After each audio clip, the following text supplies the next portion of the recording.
पायल मलिक का eviction fair था या अनफेयर था? आप में से बहुत सारे लोग जो है वो मुझे ये क्वेश्चन पूछ रहे हैं कि हमारे लिए तो पायल मलिक का एविक्शन अनफेयर है। मैम आप बताओ कि आपके अकॉर्डिंगली ये एविक्शन फेयर था या अनफेयर था। तो चलिए मैं आप लोगों को बताती हूँ कि मेरे अकॉर्डिंगली मेरा क्या सोचना है इस एविक्शन के ऊपर। तो आप लोग मुझे कमेंट्स करते रहते हैं, इसीलिए मैं हमेशा आप लोगों को बोलती रहती हूँ कि कोई भी पॉइंट ऑफ व्यू है आपका तो आप प्लीज़ कमेंट ज़रूर कीजिए। हेटर्स के भी कमेंट्स आते हैं, लोग मुझे बुरा भला भी बोलते हैं, लोग मुझे अच्छा भी बोलते हैं, लोग कुछ सवाल भी पूछते हैं। जो लोग सवाल पूछते हैं वो मुझे बड़ा ही अच्छा लगता है। जैसे कि पायल मलिक के बारे में सवाल पूछा तो बहुत सारे लोग थे, तो मुझे लगा कि इसके ऊपर एक वीडियो बनानी चाहिए और आप लोगों के सामने जो है कुछ ऐसे पॉइंट रखने चाहिए कि अगर कहीं ना कहीं आपके माइंड में कुछ चीज़ों को लेकर डाउट है उस चीज़ को मैं क्लियर कर पाऊँ। तो अभी पायल मलिक भाई आगे जाना तो डिज़र्व करती ही है, और एक हफ्ते में किसी को जज कर लेना और उसको मतलब कि बाहर भेज देना, ये चीज़ तो सरासर अनफेयर है।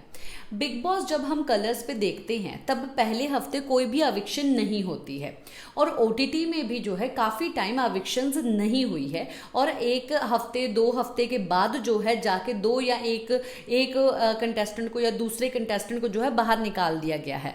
अगर मेकर्स चाहते तो पायल मलिक को जो है रख सकते थे। और मैं एक बात बोलूँ कि क्लोजिंग वोटिंग ट्रेंड में जो है पायल मलिक को सबसे कम वोट आए हुए थे।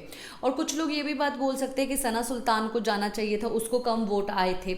देखिए कम वोट जो है सना सुल्तान को ही आ रहे थे, पर क्लोजिंग वोटिंग के हिसाब से जो है पायल मलिक को सबसे कम वोट आए हुए थे, जिसके आधार पर एविक्शन की गई। उसी के आधार पर एविक्शन होनी चाहिए, उसी के आधार पर एविक्शन की गई। पर मेकर्स जो है इस चीज़ के ऊपर जो है थोड़ा बहुत स्टॉप लगा सकते थे और पायल मलिक को जो है घर के अंदर रख सकते थे, जैसे कि उन्होंने पैंतरा खेला दीपक और अरमान मलिक को बचाने के लिए। अगर ये सब चीज़ें नहीं होती तो दीपक जो है बाहर का रास्ता इस बार ज़रूर देखते, पर दीपक जो है उनके बहुत ज़्यादा खास है, तो दीपक को तो वो एंड तक लेके जाएंगे और उनके लिए वो कुछ भी कर सकते हैं। पायल मलिक आगे जाना डिज़र्व करती थी और वो घर में रहना डिज़र्व करती थी, और उसकी पर्सनैलिटी और भी ज़्यादा मैं देखना चाहती थी, क्योंकि धीरे धीरे जो है उसके अंदर का जो दर्द है वो बाहर आ रहा था कहीं ना कहीं, और ये आगे चलते चलते जो है काफ़ी सारे बदलाव जो है देखने के लिए ज़रूर मिलते, क्योंकि ये घर के अंदर 4 दीवारियों में रह के व्लॉग बनाते हैं और जो रिकॉर्ड करना चाहे वो रिकॉर्ड करती हैं, अच्छा सामने लेके आती हैं, बुरी चीज़ें सामने नहीं लेके आती हैं। तो यहाँ पर जो इनके बीच में इनके व्लॉग्स में लोगों ने नहीं देखी वो चीज़ देख सकते थे लोग, और उसी चीज़ का इंतज़ार जो है कहीं ना कहीं लोग कर रहे थे। पर पहले जो है पायल मलिक को जो है बाहर का रास्ता दिखा दिया गया। अभी एक बात ये भी है कि मेकर्स को ये चीज़ लगा कि भाई ये माँ का रोल, ये बहन का रोल, ये बीवी का रोल, ये मतलब कि इसका रोल निभा रही है, और प्रेमिका का रोल जो है वो कृतिका निभा रही है, जिससे अरमान मलिक काफ़ी ज़्यादा खुश है। तो ये काफ़ी ज़्यादा बोर हो रही है, कहीं ना कहीं रोक लगा रही है। तो इसीलिए पायल मलिक ऑलरेडी कम वोटिंग आई हुई है, तो पायल मलिक को ही बाहर का रास्ता दिखाया जाए और फिर देखा जाए कि अरमान मलिक और कृतिका में आखिरकार कैसा बॉन्ड है, और वो दोनों इसके अलावा क्या सब चीज़ें करते हैं, उसके पीठ पीछे क्या सब चीज़ें करते हैं।